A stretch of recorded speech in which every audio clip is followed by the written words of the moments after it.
Good morning, students. Welcome back. I believe that you all understood what and all I taught in a last video class. And today we are going to continue the lesson Travelers and Travelogues.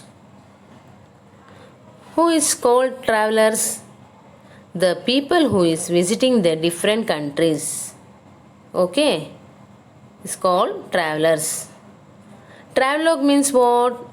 The people who is visit different countries write a book about the country's people, culture, religions and their habit of food, etc. Everything they are recording has a document as known as travelogue. Can you understand, children? Very good. In this session, we are going to see about different travelers who visited our country in the period of medieval India. Clear, children? First, we are going to see about Marco Polo. Marco Polo is a Venetian traveler. Visited when the Pandyan kingdom was becoming the leading Tamil power in the 13th century.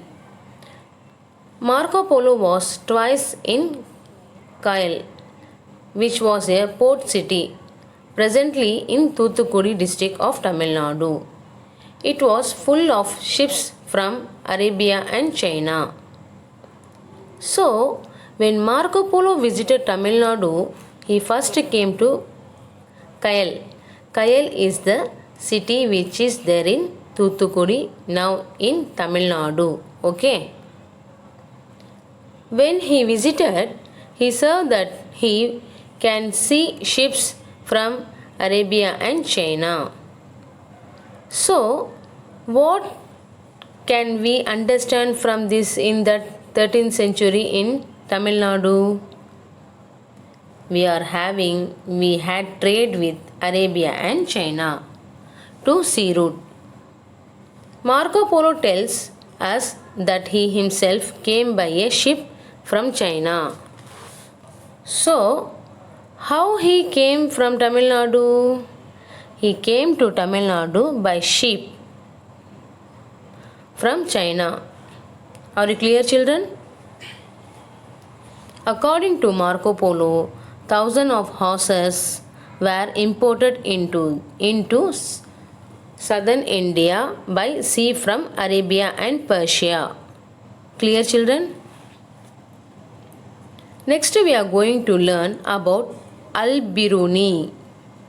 I am going to read the points. Listen me carefully, children. Al-Biruni accompanied Muhammad of Ghazni in one of his campaigns and stayed in India for 10 years. So, how he came to India? Actually, he came with Muhammad of Ghazni. When Muhammad of Ghazni came to India, he also came with him and stay in India for 10 years. The most accurate account of Muhammad Somnath expedition in that of Al-Biruni. When Muhammad of Ghazni captured Somnath city, Al-Biruni was there with Muhammad. So he recorded everything accurately, what and all happened in particular time. In the most accurate account of Muhammad Somnath expedition is that of Al-Biruni. As learned man and a scholar, he travelled all over India, trying to understand India and the people. He is a landman, well educated person and also knowledgeable person.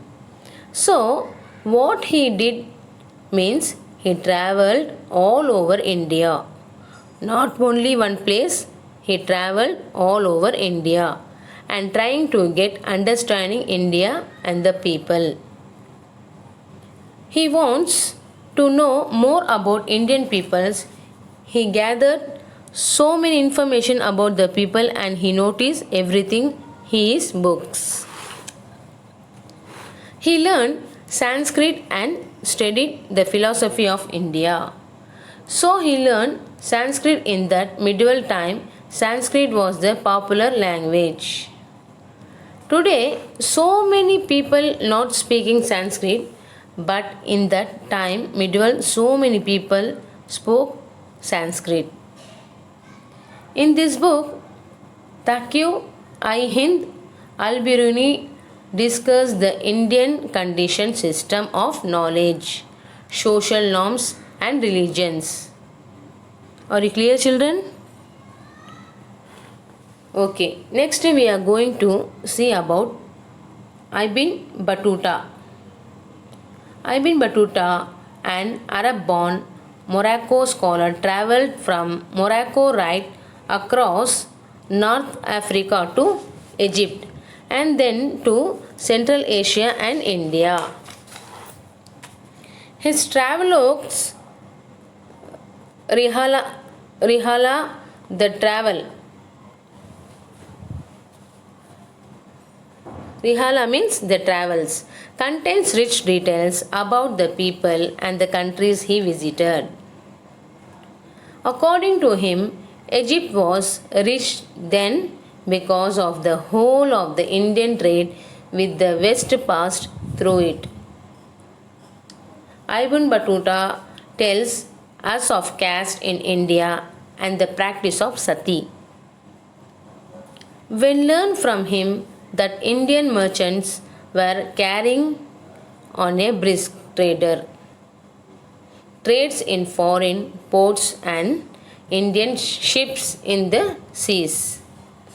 He describes the city of Delhi, a vast and magnificent city. Those were the days when Sultanate Muhammad bin Tughlaq transferred his capital from Delhi to Devagiri in Dauladabad. In the south, converting this city into a desert. Foreign visitors who left behind their detailed accounts of the